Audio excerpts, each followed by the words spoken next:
এর অবস্থা পুরো খারাপ, বলছে নিঃশ্বাস নিতে অসুবিধা হচ্ছে।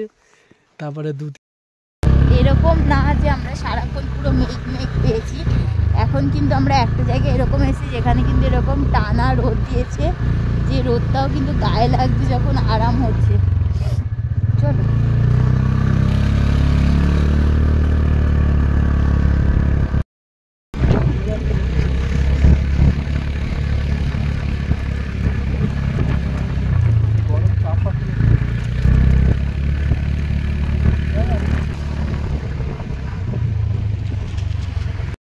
আমরা ঘুম স্টেশনের সামনে থেকেই যাচ্ছিলাম, কিন্তু ঘুমের এখানে নাকি এখন আর মিউজিয়ামটা বন্ধ আছে, অনেকদিন ধরেই বন্ধ আছে, যার জন্য আমরা আর ভিতরে যেতে পারিনি।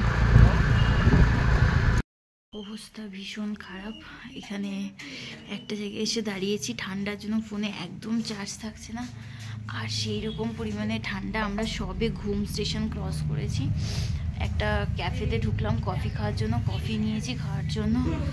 কফি খাওয়ার পর এখান থেকে আমরা মানেভঞ্জন যাব, যেখানে আরও ঠান্ডা। এখানেই আমরা দুজন কেঁপে পাগল হয়ে যাচ্ছি, এরপরে কি হবে জানি না।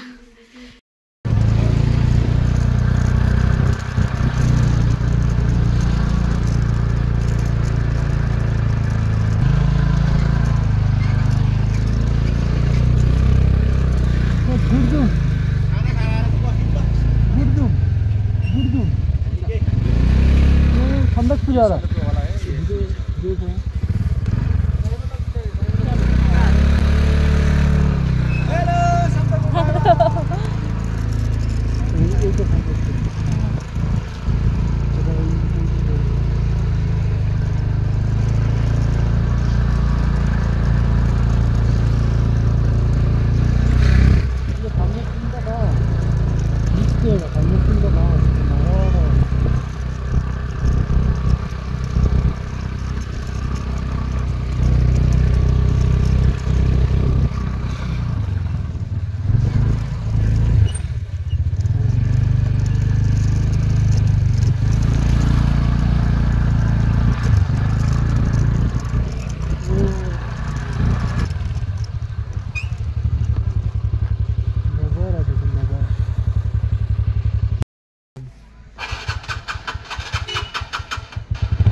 শিওর না এটাই কিনা জানি না, গাড়ি এইখানে রাখতে বললো, তো গাড়ি রাখতে গেছে, বলছে এখান থেকে উপরে যেতে হবে, দেখা যাক।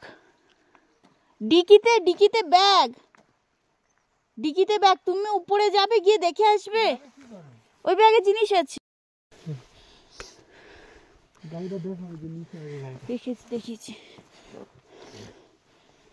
জানি না, কষ্ট করে উঠছি, অনেকটা উপরে উঠতে হবে, তার উপরে সব কিছু রাইডিং গিয়ার্সগুলো সব পরে আছি, কতটা উঠতে পারবো, আর তারপরে ভারী ব্যাগ নিয়ে আমি জানি না।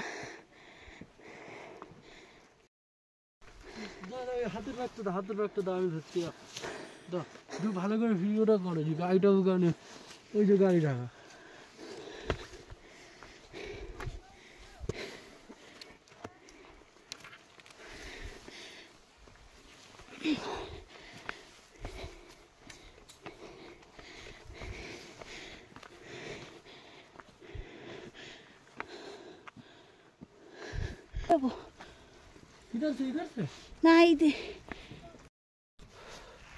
আমরা গুরদুমে এসে গেছি,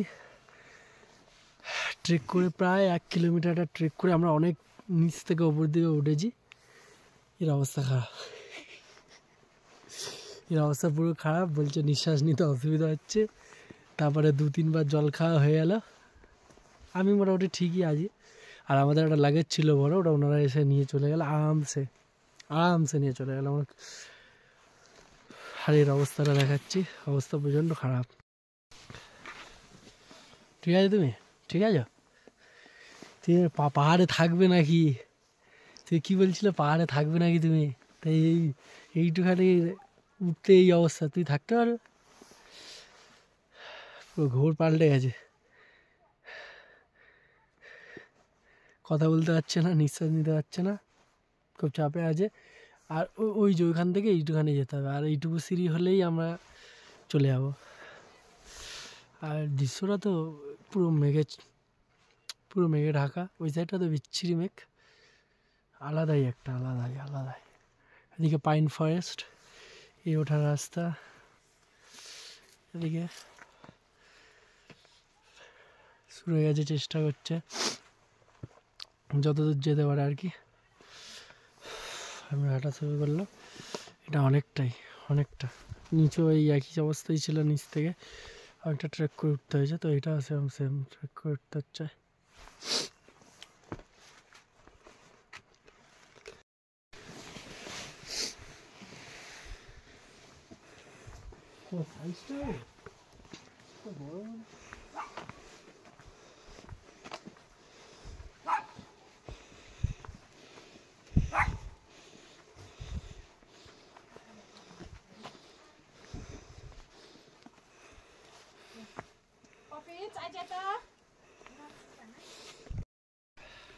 আসতে না আসতে আমাদের ওয়েলকাম ড্রিঙ্ক চা দিয়েছে, এটার খুব দরকার ছিল।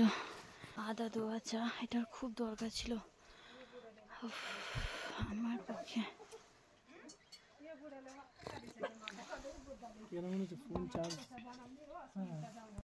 গেছি রুমে এসে আমরা রেডি হয়ে গেছি। পুরো রুমে মাত্র এই একটাই লাইট রয়েছে। আগে আমাদের অন্য একটা রুম দিয়েছিল, আমরা তারপর ওটাকে চেঞ্জ করে এই রুমটা নিয়েছি। এটা হচ্ছে 3খানা বড় বেড পাতা আছে, আর এদিকে একটা সোফা করা আছে যেটা পুরো একদম কাচরা হয়ে গেছে।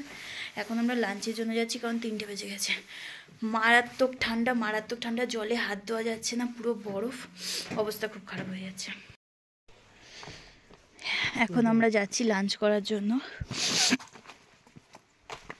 আমার ফেস দেখানোর মতো অবস্থায় নেই সত্যি। আমাদের প্রথমে এই কটেজটা দিয়েছিল, এত ছোট, আমি ওই জন্য এই কটেজটা চেঞ্জ করে এই পাশের কটেজটা নিলাম।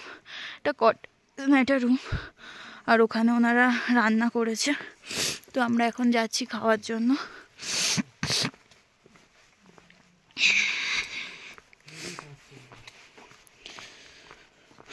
ও তো জামা কাপড়ই চেঞ্জ করেনি, আমি তাও জামা কাপড় চেঞ্জ করে নিয়েছি। এটা ওদের খাওয়ার জায়গা আর কি, খাওয়ার ঘর। জুতো বাইরে,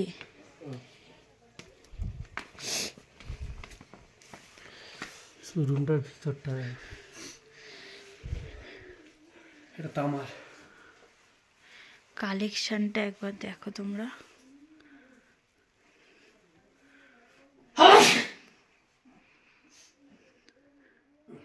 এটা তামার। এখানে হয়তো কারো বার্থডে সেলিব্রেট হয়েছিল।